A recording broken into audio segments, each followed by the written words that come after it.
সবাইকে জানাই হ্যাপি মকর সংক্রান্তি। আর মকর সংক্রান্তি উপলক্ষে আমাদের এনটিপিসি নবীনগর টাউনশিপে ঘুড়ি ওড়ানোর আয়োজন করা হয়েছে। তাই জন্য সকালবেলা রেডি হয়ে আমরা এখন চলে এসেছি আমাদের পার্কের গ্রাউন্ডে।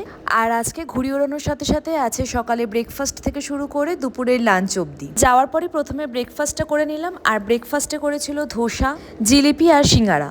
সোনাকে নিয়ে আমি খেতে বসে গেছি আর স্নান টান করে সকালে রেডি হয়ে গেলাম। এখন যেই ওকে নিয়ে খেতে বসেছি অমনি এক বাটি তরকারি আর এক গ্লাস আখের রস আমার গায়ে ফেলে দিল। বলো কাণ্ড, বাচ্চা নিয়ে আর কোনো রকম স্টাইল করা যায়। আর এইদিকে পাওয়া যাচ্ছিল দই, চিড়ে, বাদাম চাকতি, মোয়া আর পকোড়া। আর আজকে ঘুড়ি লাটাই সবটাই এখান থেকে দেবে, তাই এক বাক্স ঘুড়ি আর লাটাই চলে এসেছে।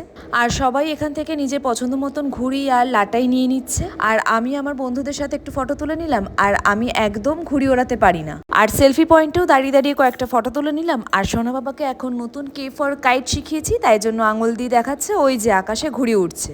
আর এইদিকে সুপ্রতিমের অফিসে আজকে ছুটি নেই। সুপ্রতিম আমাদের আজকে পার্কে এখানে দিয়ে চলে গেছে অফিস।